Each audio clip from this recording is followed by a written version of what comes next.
game always seems to change in trends. So, you look at Mourinho, for 5 years, everyone's kind of, no, he's gone. He's gone. He's not the same anymore. The game's past him. He can't play anymore. And the game went in a particular style, didn't it, of in England, possession-based. Everyone wants to play possession-based now. That's not just at professional, at semi-pro, amateur, junior football. Everything's possession-based. Now, that's a particular trend that for 2 or 3 years was the success for winning that Premier League title.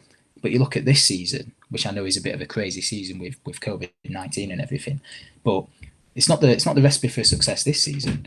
If you look at Mourinho, and I know I'm saying this as they lost last night to Liverpool, but his old style, if you like, of again, I know he's obviously phrased this parking the bus, but just being very disciplined in defending and then breaking on the counter attack. Well, that's been the recipe to success this year.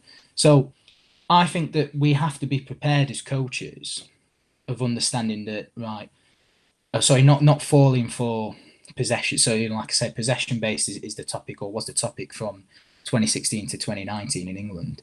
So now everyone's trying to do it. But actually this season, no, it's not. And I think as a coach, you need to be prepared that football game changes all the time. There's going to be new, different styles of football or different tactics that are going to come in, and someone's going to come up with it, and it's going to revolutionise. It's going to win the Premier League. It's going to win the trophies, and then everyone's going to follow it. And I think it's about you understanding as a coach, right? So do we need to follow that trend as well to be successful, or do we need to actually be prepared and thinking how can we tweak that, or what's going to be a bit different? And that is again looking 2 or 3 years in the future. Difficult to do because again we don't know what's happening. But I think Mourinho knew last year, right, I need to focus more on the defending. This season's gone. I need to focus more on the defensive phase and defensive aspects of the game because next year this possession style now is probably going to go out of the window a bit, and it's not going to be a success because at the end of the day, opposition, they figure out how to play against it. Look at everyone against Man City now. They're struggling to get the ball in the back of the net. It was 2 years ago, 5, 6, 7 goals, no problem. So, yeah, I think we have to see into the future. We have to predict rule changes and understand how that's going to change the game and how that's going to change how our players make decisions and the actions they make. But also we need to be aware of what's the trend, is that the recipe to success? But based on these rule changes again, is that going to lead to the same success in 2 or 3 years' time? Now we can have 2 defenders in the keeper's box and we can play the ball out.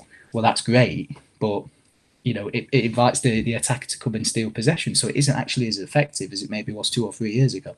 So yeah, those would be the 2 ones for me, Alex. I think what I always felt was lost in coaching, and again, probably from my experiences as an athlete, as a swimmer, and an athlete as a young football player, I never felt that there was enough work being done to develop people.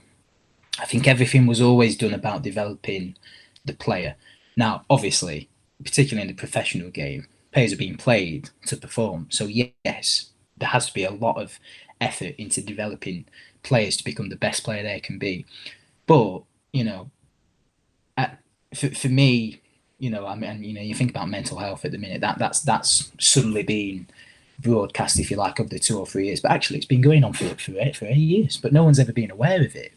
So for me, I think we need to develop people, like I said, these life skills, but also spending time with people, understanding that if they're going through a difficult time or they might be going through depression or whatever, that how can we help them to learn how to deal with that, rather than just putting our sole focus into developing players.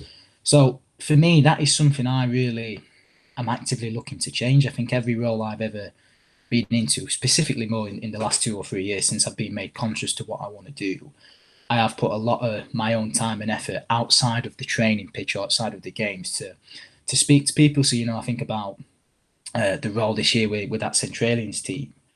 I would openly say to all those players, if you ever need to talk to me, please drop me a message or a phone call. And a lot of them did when they needed to.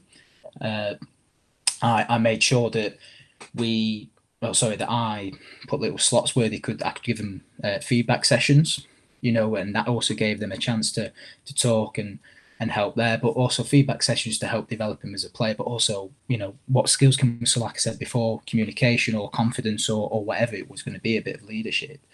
So that's what I want to try and change. I want to, and again, it's just from my experience. This might already be happening, Alex, but I think there isn't enough focus into the person behind the player. I think there's a bit too much focus on the player. I think everything is about the player performing and winning, and if they don't win, why don't they want to win? I think there's always a lot of focus about Paul Pogba, isn't there, at the minute, but you don't know what's going on behind the player. There might be a loads of stuff going on there that people are trying to develop. And I would like to, in 10 years' time, people's perception of footballers to be, yes, they're a football player, but they're a person as well. So, let's not put all this pressure on them. Let's just give them a bit of latitude. When they're on that pitch, 100%, we want them to try and win. But away from that pitch, let's just give them their life. Because at the end of the day, it must be so difficult for them with all the pressure that comes in. So that would be the first thing. The second thing, I think I think particularly in England, again, the trend is over here,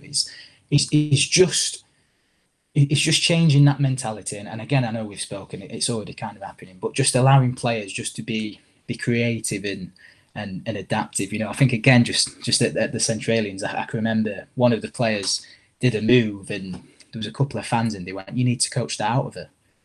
What? Why do we watch the game? We don't watch the game, to just see teams kicking the ball in the air and kicking it goal to goal, and then hopefully one heads the ball in at the 90th minute. We watch the game to be entertained. Why everyone's focusing about England at the minute, the national team, and they enjoy it because it's entertaining. That's why we always liked Brazil, because it was entertaining.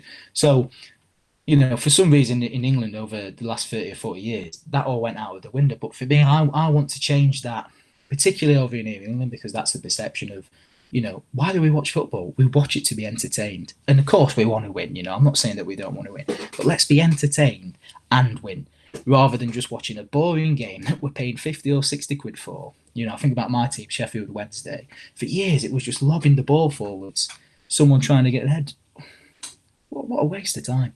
So those would be the two things I would really want to, if you like, leave a legacy for. Dogs, 100%. I'm actually allergic to cats, which I didn't find out until I was about 17.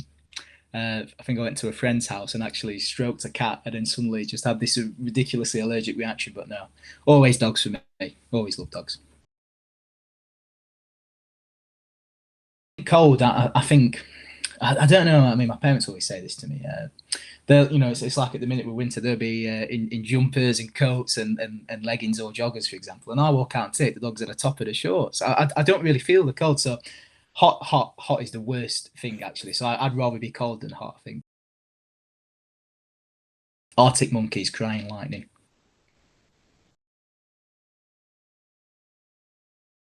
Boccia. Is it Boccia? How it's pronounced? Why? I just I don't know. Just when I watched it in the Olympics and stuff, it just doesn't enthrall me. I don't watching that game. Where's the excitement? As a football fan, even like as a swimmer watching swimming, and you're seeing someone overtake at the last minute, you want to be excited, don't you? So that would be why for me. I just not for me anyway. That sport. No disrespect.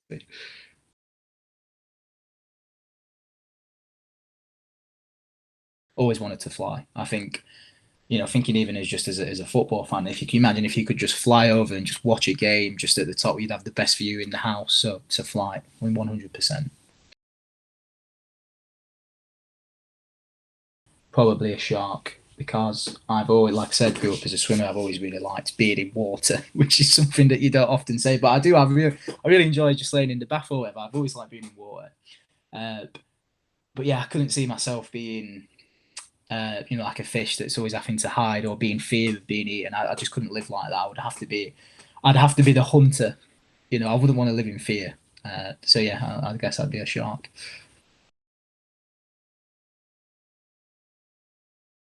When I was growing up, so watching football, I always thought Ronaldinho or the Dinios. I can't think of any top of my head, Alex. But I always thought, what a cool name. And then when I actually researched them, I realised that's not actually their name. That's just a little how they're known as. So I always used to call myself Samuel Elio. Don't know why, because I never had enough skill. I could never do any of the Brazilian magic, if you like. But I always thought that, if I had a shirt and it said Samuel Elio on the back, I always thought that just looked really cool as a football player. So yeah, I think just as a finishing point, just for young coaches coming through, uh, I always felt that I had to get to a certain level at certain points. So, I think about, I was talking earlier about the experience at the academy last year, and I was really down about I didn't have enough technical knowledge. And I can remember sitting there and thinking, I'm now 23. I started at 18, so I've been a coach 5 years. I've not achieved what I felt I should have achieved. I felt I should have already been at UEFA B level. I felt I should be working in academy full time. But within that year of doing that, I've suddenly created a podcast. I'm now manager of a women's first team, working with a load of different companies throughout. Coaching and helping young athletes. Doing some great work, if I don't say so myself, on the master's degree. And I think sometimes we can feel a bit pressured, and coaches now seem to be younger and younger and younger. Just bide your time. Enjoy the journey. Take your time. There's no pressure to get to the top within a couple of years. Everyone's journey is different. Take your time, learn, develop, but enjoy it. Sometimes I was, particularly when I was 18, 19, I was too pressured trying to just develop and be the best instead of just actually enjoying the privilege of working with, a team of young boys at that time. So enjoy it, take your time, develop, don't put too much pressure on yourself. But equally, if you want to get somewhere, have that in the back of your mind, because it's great to work towards that.